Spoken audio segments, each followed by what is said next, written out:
আসসালামু আলাইকুম ওয়া রাহমাতুল্লাহি ওয়া বারাকাতুহু। যে যেখান থেকে ভিডিও দেখেছেন সবাইকে জানাই মনের অন্তঃস্থল থেকে ভালোবাসা ও অভিনন্দন। দর্শক বন্ধুরা, জেল থেকে বের হতে না হতেই এই কি আলটিমেটাম দিয়ে দিলেন অন্তর্বর্তীকালে সরকার প্রধান ডক্টর ইউনূসকে। ৩১ দফার আলটিমেটাম যদি না মানা হয় তাহলে ডিসেম্বরের মাসের ভিতরে বা তার আগেই এই অন্তর্বর্তীকালে সরকার বা সমন্বয়ক বা উপদেষ্টা যে কয়টা আছে সবাইকে রাজপথে উলঙ্গ করে পেটাবে। কে পেটাবে? আপনার জাকির খান। আসুন তার একটা বক্তব্য শুনেছি, তারপরে বাকি কথা বলতেছি।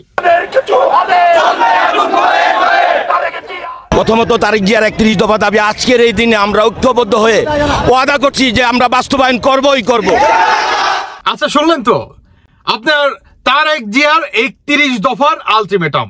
এই ৩১ দফা আপনার পূরণ করার জন্য তিনি যতটুকু করা দরকার ততটুকু করবে।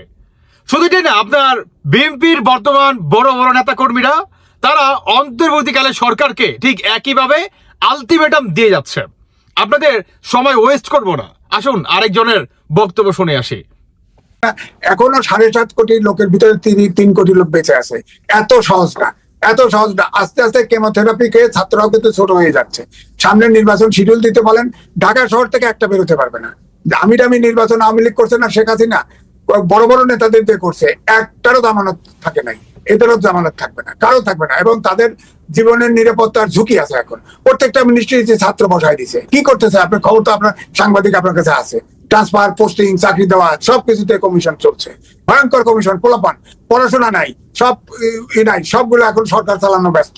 এই যে ৭-৮ ব্যাচের ভ্যাকুয়াম তৈরি করে ফেললো, জাতিটাকে তো নষ্ট করে। সবাইকে ইউনূস সাহেব বলতেছে যে আপনারা হন, কি ব্যবসা করেন, ব্যবসা করেন। সব ব্যবসায়ী বানায়, ব্যবসাটা করবে করতে, ব্যবসা তো উনিই নিজে নিয়ে ফেলছে।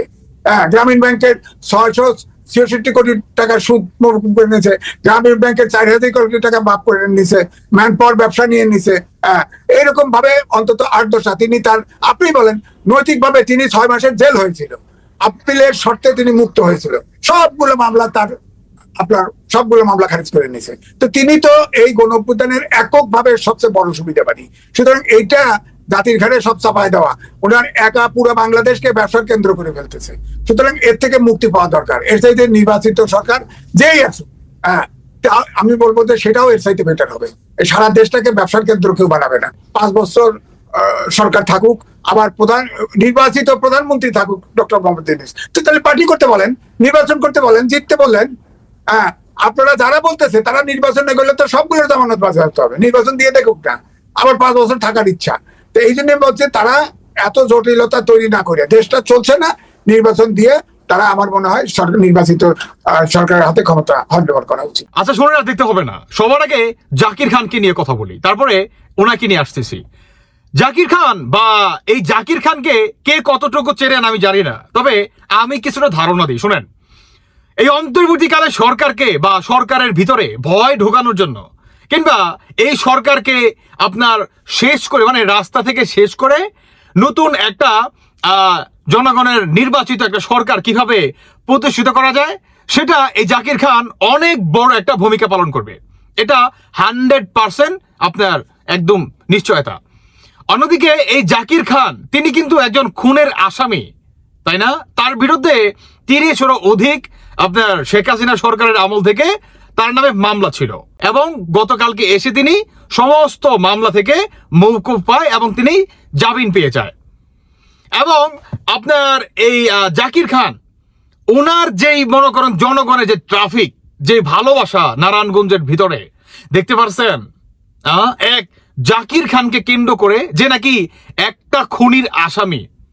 আপনি কল্পনা করতে পারেন সমন্বয়কদের কি অবস্থা হবে তারা যদি রাজপথে নামে, কিংবা এই যে আপনার ৩১ দফার যে আলটিমেটাম এটা যদি না মানে, তাহলে আপনার কি বলে এই তারেক জিয়ার যে ৩১ দফা সেটা পালন করার জন্য তিনি ওয়াদা পর্যন্ত করে যে যতটুকু বা যেভাবেই হোক না কেন এই ৩১ দফা মানতে হবে বা এটা পূরণ করব, যেভাবেই হোক না কেন।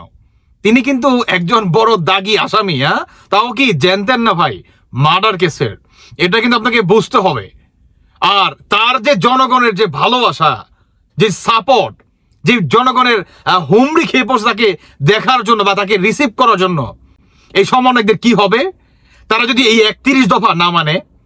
এখন আসুন, যেই জাকির খানের পরে যেই মানুষটার বক্তব্য শুনাইলাম, তিনি একজন সাংবাদিক।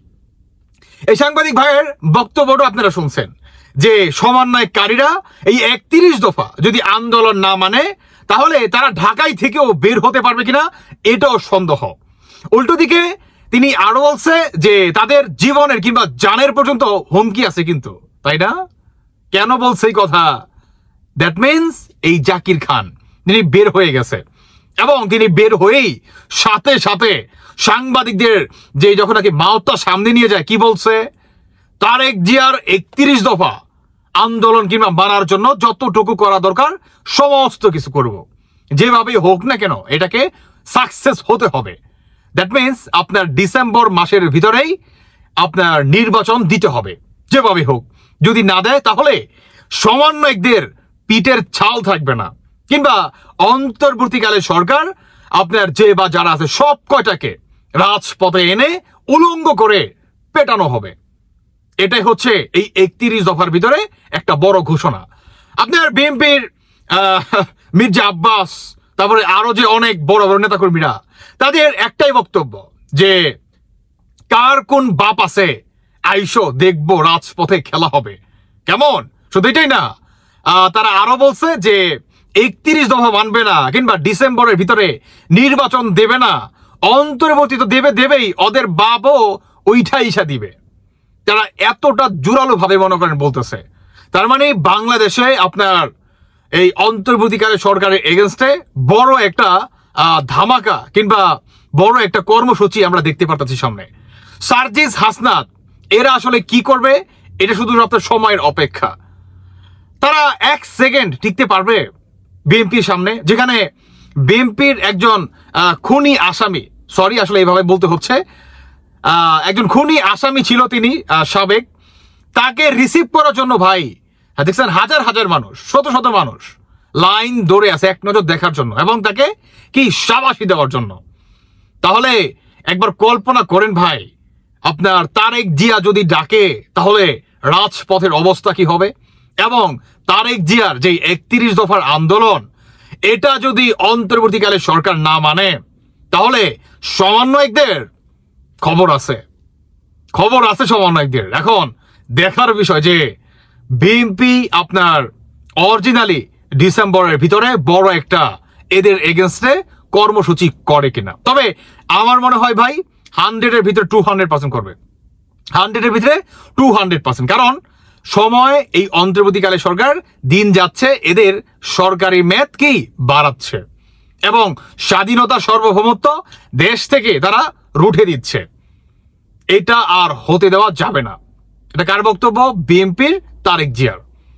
এখন দেখার বিষয় যে আপনার জাকির খান ওনার আসলে পদক্ষেপ কি, কিংবা এই অন্তর্বর্তীকালে সরকার যদি না মানে এই 31 দফা বা আপনার ডিসেম্বরের মাসের ভিতরে যদি নির্বাচন আপনার স্বয়ং সম্পূর্ণভাবে না দেয় তাহলে অরিজিনালি কি এদের রাস্তাঘাটে বের করে উলঙ্গর মতো পেটাবে, কিংবা সাংবাদিকের সেই কথাটাই কি সত্যি হবে যে এরা ঢাকা থেকে বের হতে পারবে না, এদের জানের হুমকি আছে। তার মানে বড় ধরনের কিছু একটা ঘটতে যাচ্ছে এই 31 দফাকে কেন্দ্র করে। সময় বলে দিবে।